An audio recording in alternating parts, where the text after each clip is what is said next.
Hello everyone, जोहार, नमस्कार। स्वागत है आप सभी का आपके अपने चैनल इकोनॉमिकल पीसीएस में। दोस्तों, आज का यह सेशन विशेष तौर पर नगर पालिका के राजस्व निरीक्षक की जो परीक्षा दिए हुए होंगे उनके इकोनॉमिक्स पेपर के आंसर की को लेकर है। इसीलिए इस पूरे सेशन को अवश्य देखें, अपने दोस्तों के साथ जरूर शेयर करें जिन्होंने इस परीक्षा को अपीयर किया हुआ है या फिर टेक्निकल ग्रेजुएट लेवल की को लेकर आसान्वित हैं और उस परीक्षा की तैयारी कर रहे हैं। ठीक है, तो उन्हें क्या होगा कि एक गाइडलाइन यहाँ से मिल सकता है कि किस तरीके का प्रश्न आ रहा है परीक्षा में और उसे किस प्रकार से आंसर करना है, ये भी यहाँ पर आपको एक डायरेक्शन यहाँ पर मिल जाएगा। दूसरी और बात करें कि परीक्षा पर लगे आरोप को लेकर, तो इससे संबंधित जेएसएससी ने एक क्लैरिफिकेशन कल ही वेबसाइट पर अपलोड कर दिया है।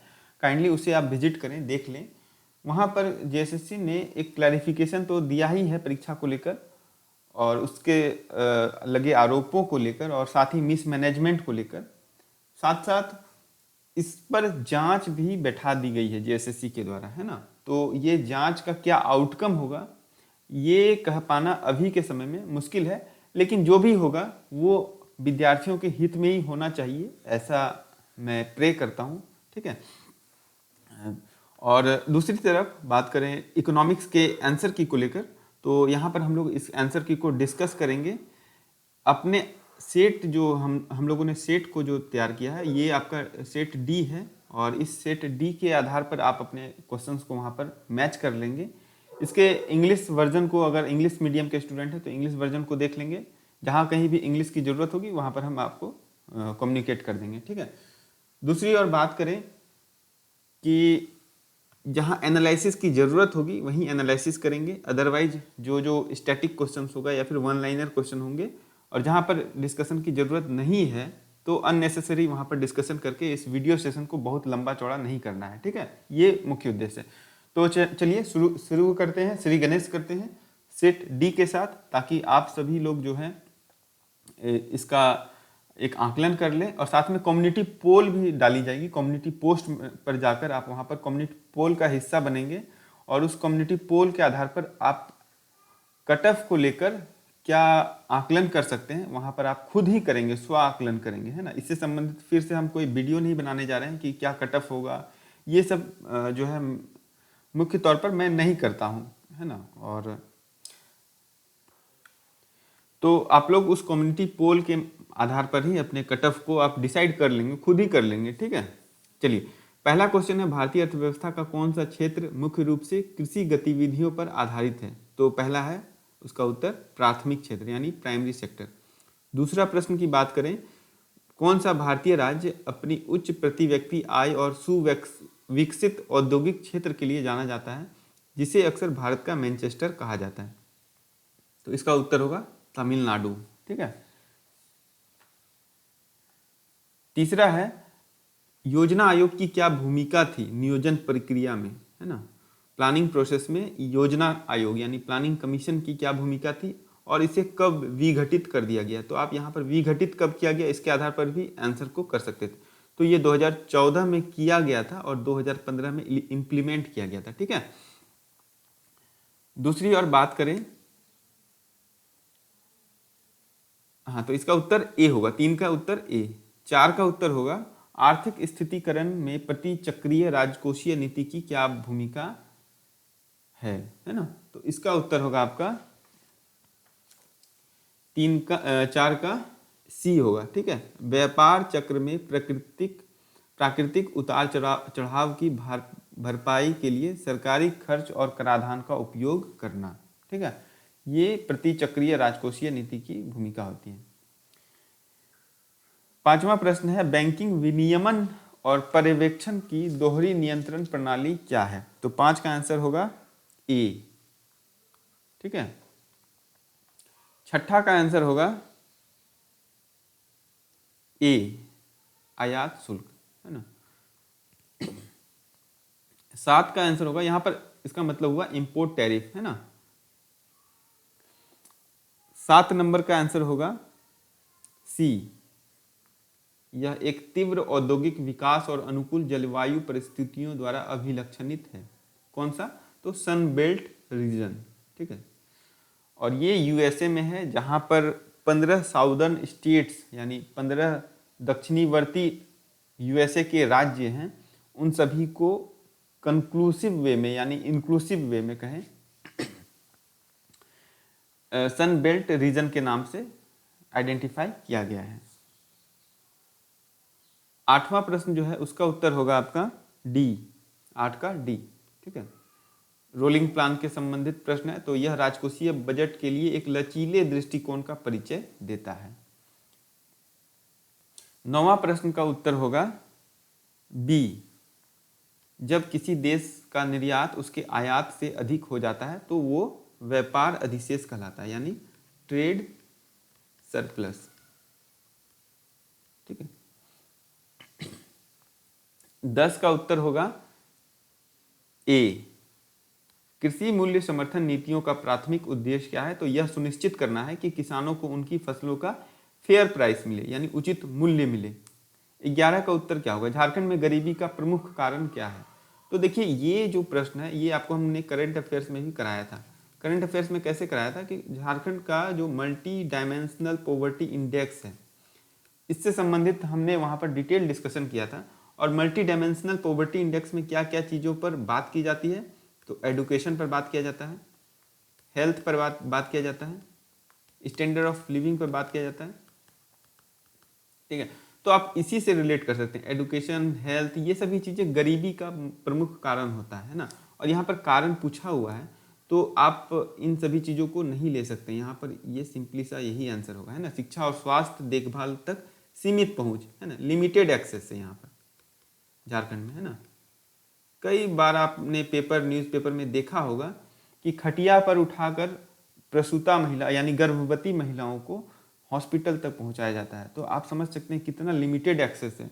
ये वर्तमान के समय में आज भी 2023 में जब खटिया से किसी गर्भवती महिलाओं को झारखंड के किसी गांव में या फिर प्राइमरी हेल्थ सेंटर में पहुंचाया जाता है, तो आप समझ सकते हैं ये गरीबी का कितना बड़ा कारण हो सकता है ना। 12 का आंसर होगा अंतर्राष्ट्रीय मौद्रिक प्रणाली को आकार देने में ब्रेटन वुड्स समझौता की क्या भूमिका है। तो 12 का उत्तर होगा डी, है ना। इसने प्रमुख मुद्राओं के बीच एक निश्चित विनिमय दर प्रणाली बनाई थी।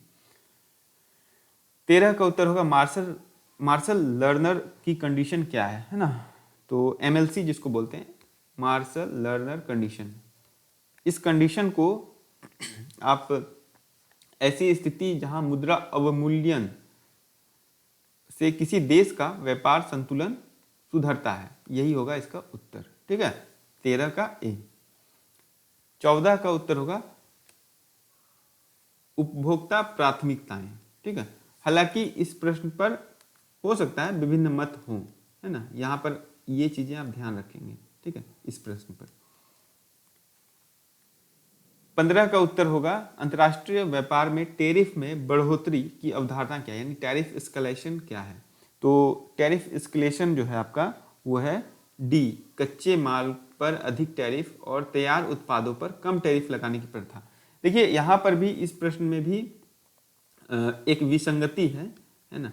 विसंगति ये है कि इसी जो ऑप्शन है इसी को रिवर्स कर दिया जाए तो यही उसका उत्तर होगा, यानी कच्चे माल पर कम टैरिफ और तैयार उत्पादों पर अधिक टैरिफ लगाने की प्रथा को हम लोग टैरिफ एस्केलेशन कहते हैं।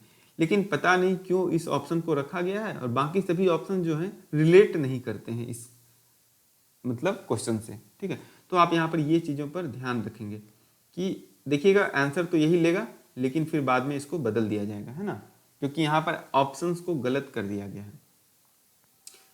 16 का जो उत्तर होगा वो देख लेते हैं। 16 का होगा भूमि सुधार के संदर्भ में भूमि की सीमा क्या महत्व है। तो मैक्सिमम होता है ना, यानी लैंड सीलिंग जब भी बात करें तो मैक्सिमम होता है, यानी भूमि की का अधिकतम आकार, यानी इससे ज़्यादा आप नहीं रख सकते हैं, ठीक है। तो ये लैंड सीलिंग होता है।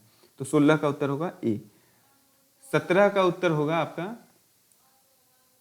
8% होगा, है ना। कई बार हम लोगों ने, और इसका जो है आप लोग अगर टेस्ट सीरीज दिए हुए होंगे तो काफ़ी ज़्यादा बेनिफिट हुआ होगा, क्योंकि डायरेक्ट बहुत सारे प्रश्न जो है पूछे गए हैं। ये भी डायरेक्ट क्वेश्चन ही पूछा गया है ना। फिर 18, कृषि नीति में बफर स्टॉक प्रणाली का प्राथमिक लक्ष्य क्या है? 18 का उत्तर होगा बी, कृषि उत्पादों की निरंतर आपूर्ति बनाए रखना, है ना। 19 का उत्तर होगा सी, संतुलित बजट। 20 का उत्तर होगा 20 का सी, वित्तीय परिसंपत्तियां खरीदकर धन आपूर्ति का विस्तार करने की नीति। ये होता है मात्रात्मक सहजता, यानी क्वांटिटेटिव ईज कहते हैं इसको, क्वांटिटेटिव ईज।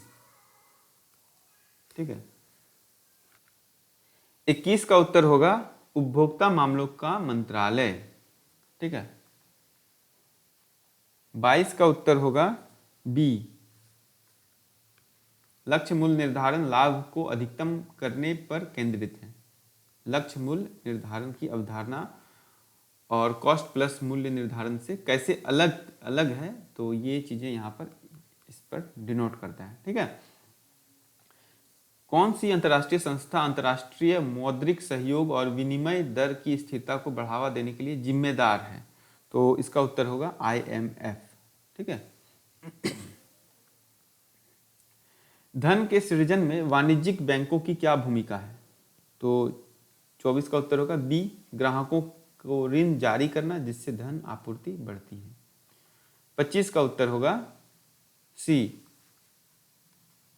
वैश्वीकरण ने कई देशों में कृषि उत्पादन और व्यापार को कैसे प्रभावित किया है? तो इससे कृषि बाजारों का अंतर संबंध बढ़ा है, जिससे अवसर और चुनौतियां दोनों सामने आई हैं। ठीक है, यही होगा इसका सर्वाधिक उपयुक्त उत्तर। 26 का उत्तर होगा डी, संसाधनों का आवंटन करना और व्यय प्राथमिकताएं निर्धारित करना ही किसी बजट का मुख्य उद्देश्य होता है। 27 का ए होगा स्वचालित स्थिरीकारक, जैसे बेरोजगारी भत्ता, ये सब जो है क्या करता है, बजट को कैसे प्रभावित करता है? तो सरकारी व्यय को बढ़ाता है और बजट घाटे में योगदान करता है। 28 का उत्तर होगा बी, गोवा होगा। 29 का होगा बी, बाजारों का खुलना और सरकारी नियंत्रणों में कमी। 30 का उत्तर होगा डी, यह जटिल हो सकता है। ठीक है। वेरिएबल लेवी इसको कहते हैं, परिवर्तनीय लेवी। और इससे जुड़ी चुनौतियां क्या हैं? तो चुनौतियों के बारे में पूछा जा रहा है, तो यही होगा इसका चुनौती। ठीक है, डी होगा। 31 का होगा बी, यानी IMF द्वारा विशेष आहरण अधिकार यानी स्पेशल ड्रॉइंग राइट्स, जिसके बारे में काफ़ी ज़्यादा आप लोग जानते भी होंगे। तो ये मुख्य रूप से विकासशील देशों को ऋण उपलब्ध कराना ही इसका मुख्य उद्देश्य या फिर प्राथमिक कार्य है। ठीक है, मतलब जिसका जितना कहते हैं ना कि जिसकी जितनी जनसंख्या उतना ही उसका अधिकार, तो उसी प्रकार से यहाँ पर विशेष आहरण अधिकार एक प्रकार का ऐसा ही अधिकार है, यानी जितना जिसका कॉर्पस फंड रहता है वहाँ पर IMF में, उसको उतना ही ज़्यादा लोन असिस्टेंट प्रोवाइड कराया जाता है। ठीक है। 32 का होगा कौन सा आर्थिक सिद्धांत यह तर्क देता है कि अर्थव्यवस्था में सरकारी हस्तक्षेप न्यूनतम होना चाहिए? जहां पर सरकारी हस्तक्षेप न्यूनतम की बात होगी तो वहां पर आपका हो जाएगा लेज़ फेयर पॉलिसी या फिर इकोनॉमी। 33 नंबर प्रश्न का उत्तर होगा सी, नागरिकों और व्यवसायों से एकत्रित कर। ठीक है, आय का प्राथमिक स्रोत होता है किसी भी सरकार के लिए। 34 नंबर प्रश्न का उत्तर होगा सी, यानी डिस्काउंट रेट। ठीक है। 35 का उत्तर होगा बी, अदृश्य ट्रेड यानी इनविजिबल ट्रेड। दृश्यमान हो जाता है आपका गुड्स वगैरह यानी जो दिखता है, और अदृश्य हो जाता है जितने भी सर्विसेज हैं। तो यहाँ सेवाओं का आयात पूछा है, तो अदृश्य ट्रेड होगा। 36 नंबर का उत्तर होगा बी। ठीक है, सांकेतिक नियोजन क्या होता है? तो यह बाजार की ताकतों और अर्थव्यवस्था में न्यूनतम सरकारी हस्तक्षेप पर जोर देता है, सांकेतिक नियोजन। ठीक है। 37 का उत्तर होगा आपका ए। ठीक है, सर्विस सेक्टर में सबसे ज्यादा GDP का एलोकेशन हुआ और ये ऐतिहासिक रूप से उल्लेखनीय है ना। ऑलमोस्ट कहिए कि 50% जो है वो आपका GDP का शेयर ये सर्विस सेक्टर ले लेता है ना। और इसमें काफ़ी सारे सेक्टर हैं, सर्विस सेक्टर में काफ़ी सारे सेक्टर हैं, इंक्लूड है ना। किसी अर्थव्यवस्था में कराधान का प्राथमिक उद्देश्य क्या होता है? तो इसका उत्तर होगा बी, आय का पुनर्वितरण करना। 39 का उत्तर होगा बी, हेरेड डोमर मॉडल क्या है? तो आर्थिक विकास और रोजगार पर सरकारी व्यय का प्रभाव, यही जो है हेरेड डोमर मॉडल है। 40 का उत्तर होगा बी, बैंकों को अपनी जमा राशि का एक अंश भौतिक मुद्रा में आयोजित रखना आवश्यक है। फ्रैक्शनल रिजर्व बैंकिंग इसी को कहते हैं ना। 41 का उत्तर होगा आपका, भारत में किस प्रकार की शासन संरचना है? तो यह संसदीय प्रणाली है। ठीक है। 42 का उत्तर होगा JSLPS के बारे में पूछा जा रहा है, Jharkhand state livelihood promotion society, जो कि ग्रामीण गरीबों के बीच कौशल विकास यानी स्किल डेवलपमेंट और आजीविका संवर्धन यानी लाइवलीहुड प्रमोशन को केंद्रित करता है। ठीक है। टिकाऊ कृषि में कृषि वानिकी का क्या योगदान है, यानी सस्टेनेबल एग्रीकल्चर में क्या योगदान है? ठीक है, तो ये पूछा जा रहा है। तो इसका उत्तर जो होगा वो होगा आपका डी। ठीक है, 43 का डी होगा।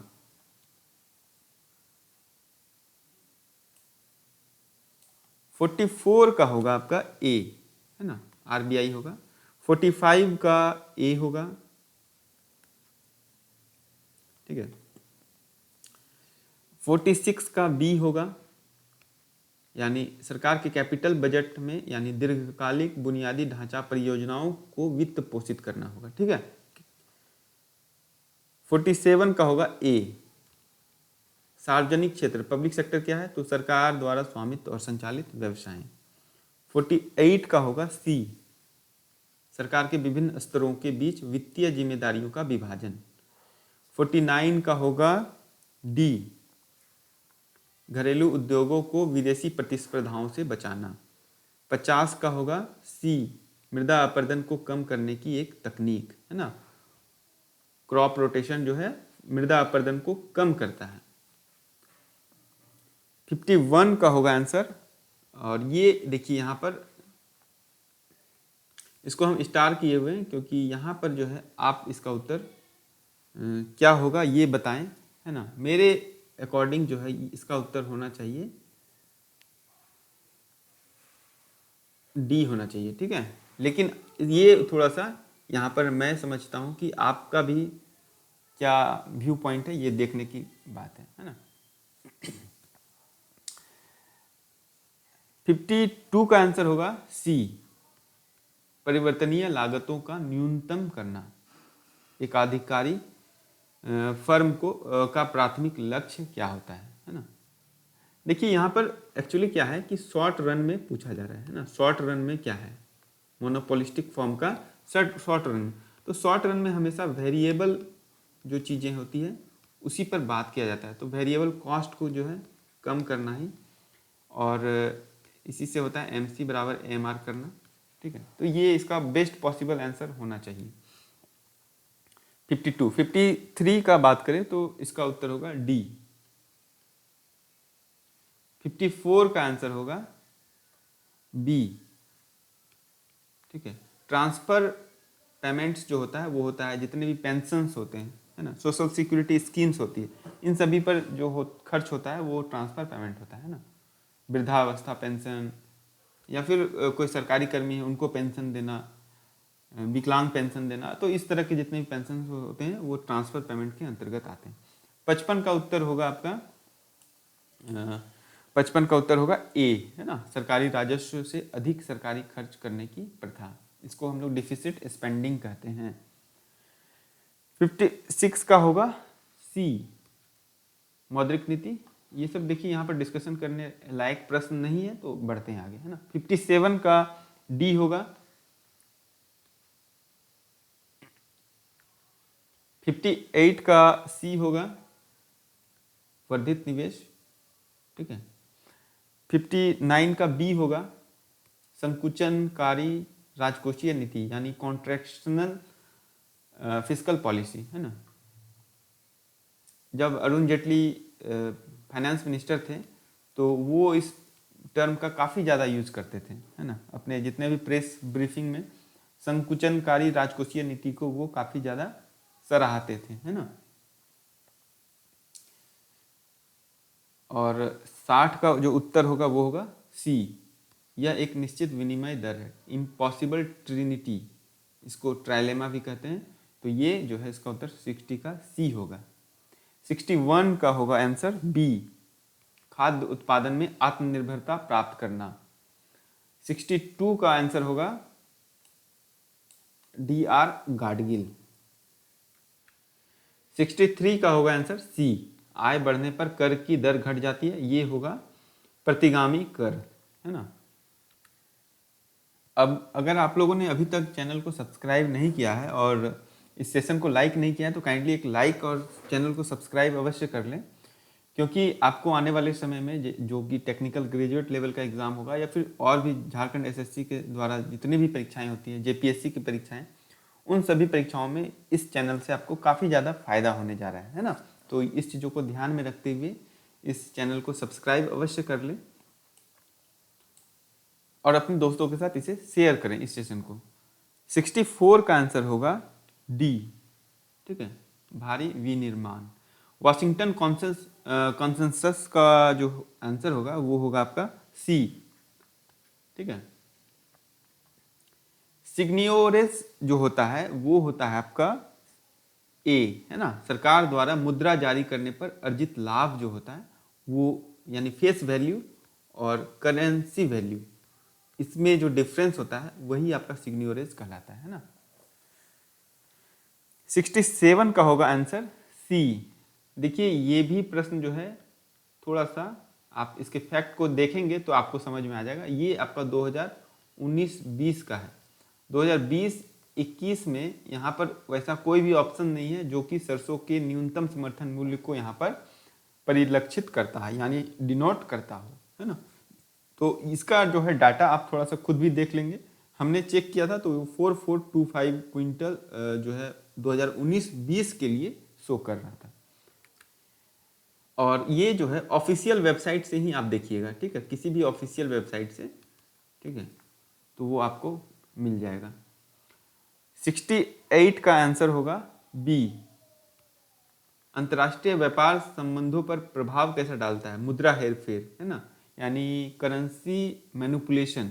तो इसका उत्तर होगा इससे व्यापार विवाद और अनुचित व्यवहार यानी अनफेयर प्रैक्टिसेस के आरोप लग सकते हैं। तो ये अनफेयर प्रैक्टिसेस जहां पर आ गया वो आपका मुद्रा हेरफेर से संबंधित चीजें होती हैं। तो 68 का आंसर होगा बी। 69 का आंसर होगा बी, ठीक है।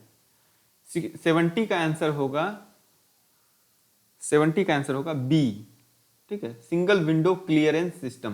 देखिए सिंगल विंडो क्लियरेंस सिस्टम होता क्या है कि आप किसी भी इंडस्ट्री को इस्टेब्लिश करना चाहते हैं या फिर कोई फर्म इस्टेब्लिश करना चाहते हैं तो गए और आपको एक ही जगह पर सारा का सारा जो सरकारी प्रोसेस है वो मुहैया कराया जाए, तो वो होता है सिंगल विंडो क्लियरेंस सिस्टम, है ना।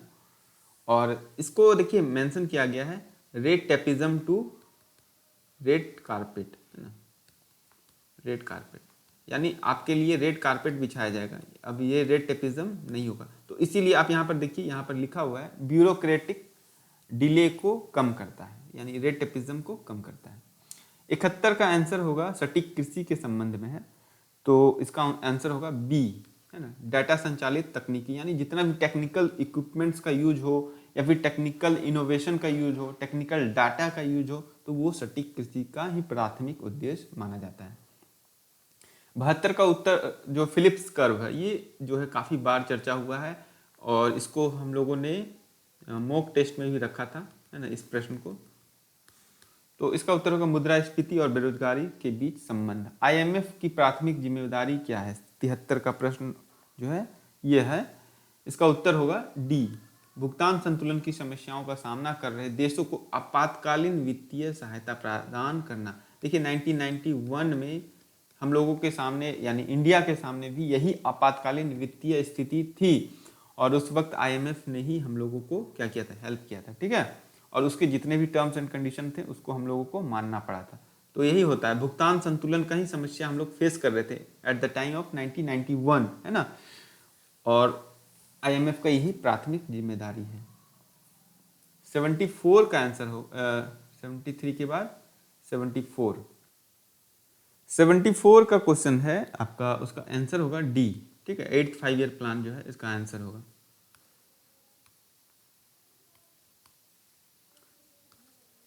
और 75 का आंसर होगा ओपन मार्केट ऑपरेशन, ठीक है, खुला बाजार नियंत्रण। 76 का आंसर होगा ए, इंफॉर्मेशन टेक्नोलॉजी।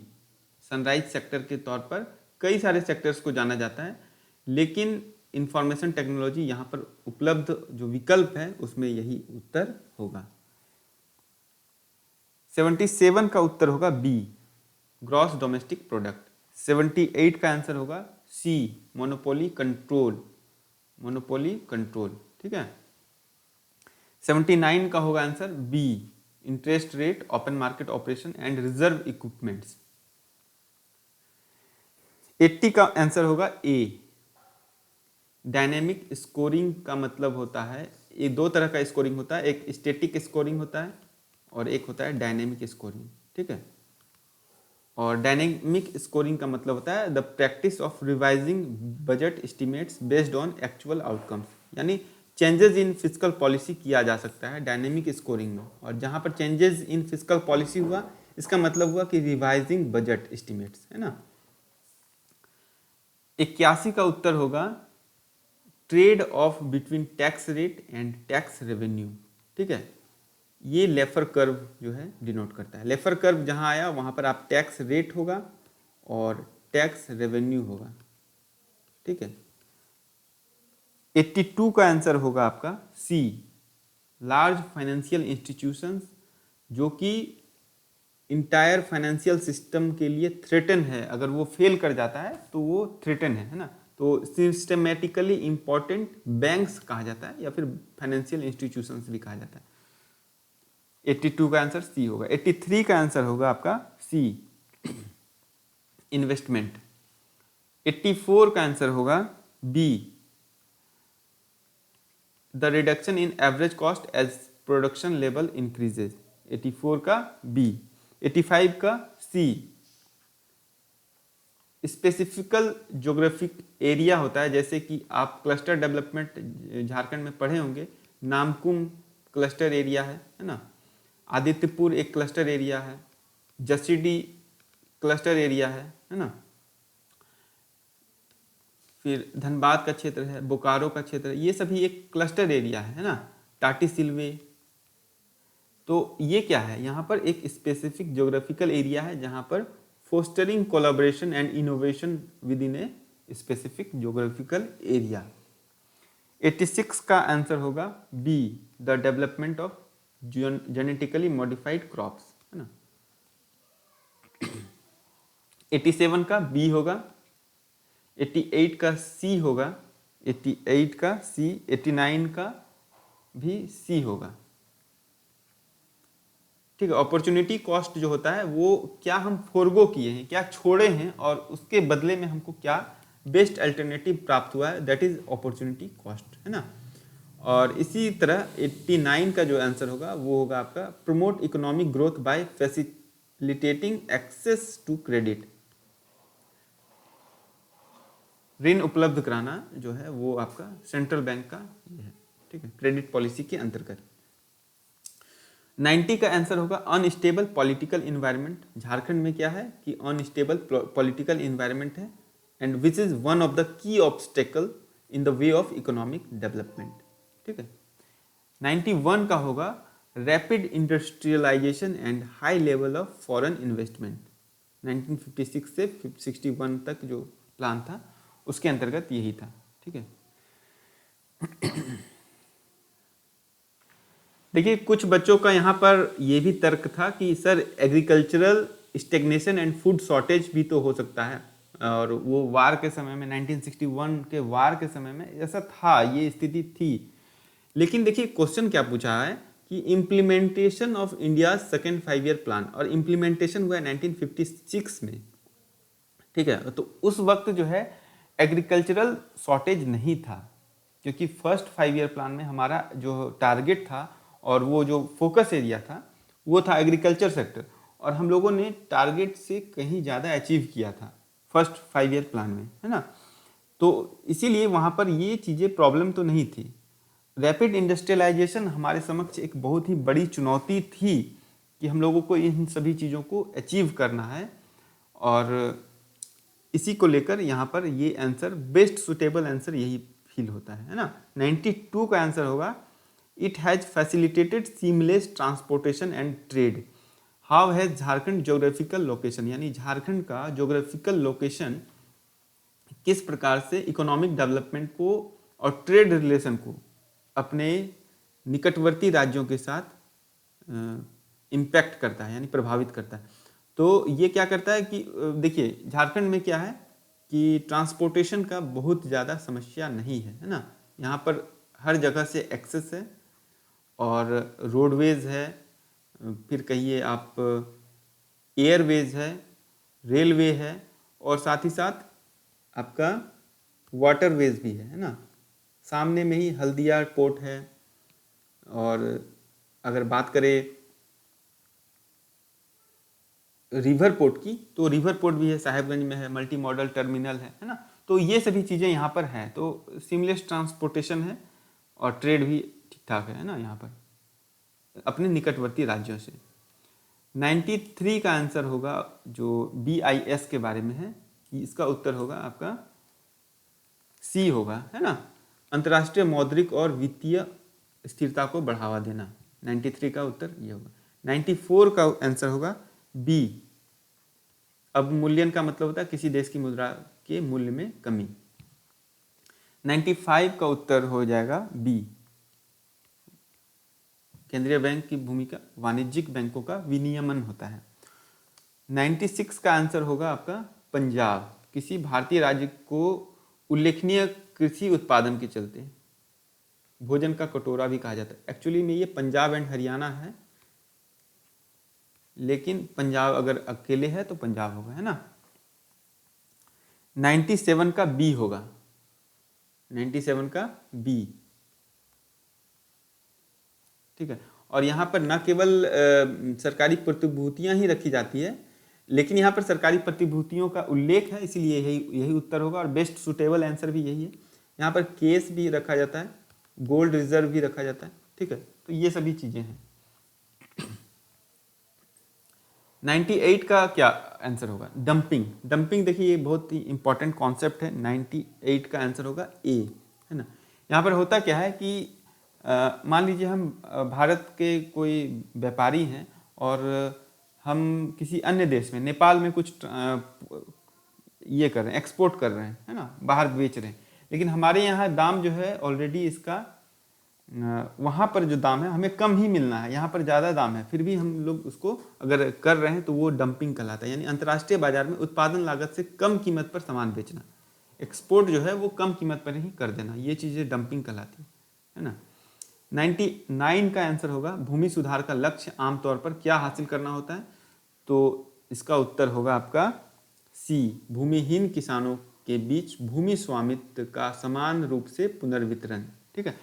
और 100 का आंसर होगा भारतीय एक नीति थिंक टैंक के रूप में कार्य करना और सहकारी संघवाद यानी कोऑपरेटिव फेडरलिज्म को ज़्यादा इजी गोइंग बनाना, ठीक है, सुविधाजनक बनाना, ठीक है। नीति आयोग का ये मेन काम होता है। तो आपका 100 का 100 आंसर का यहाँ पर हमने बताया है, और उम्मीद करते हैं कि ये सभी जो आंसर होगा इसके आधार पर अपना आप एक आकलन कर लिए होंगे कि आपको कितना प्राप्त हो रहा है ना। तो आपके जितने भी प्राप्तांक होंगे यानी मार्क्स ऑब्टेंट होंगे, उस मार्क्स ऑब्टेंट को आप कम्युनिटी पोस्ट होगा, उस कम्युनिटी पोस्ट पर जाएंगे और वहाँ पर जरूर उस कम्युनिटी पोस्ट का जो पोल का हिस्सा होगा आप जरूर बने, ताकि आप ही को इससे फायदा होगा, है ना। किस लिए? तो कट ऑफ, क्योंकि अगला प्रश्न जो है आपका यही होगा कि कट ऑफ क्या होगा, तो वो कट ऑफ का आकलन आप खुद से वहाँ पर कर सकेंगे, है ना। और जो भी वास्तविक उत्तर, जो वास्तविक नंबर होगा आपका, वही वहाँ पर आप पोल करेंगे ताकि एक वास्तविक जो वहाँ से फिगर प्राप्त हो सके, है ना, डाटा प्राप्त हो सके। इसे अपने सभी दोस्तों के साथ शेयर करें जिन्होंने भी इस परीक्षा को अपीयर किया हुआ है। साथ ही साथ इकोनॉमिक्स को लेकर जो भी आगे की परीक्षा को लेकर अपने को देख रहे हैं, स्ट्रेटेजी बना रहे हैं, विशेष तौर पर टेक्निकल ग्रेजुएट लेवल की बात करें तो उन सभी विद्यार्थियों से, उन सभी छात्रों से इसे जरूर शेयर करें, साझा करें। और साथ ही चैनल पर नए हैं तो आप सब्सक्राइब अवश्य कर लें, इस सेशन को लाइक करें। Thank you for the session being with us. Thank you very much.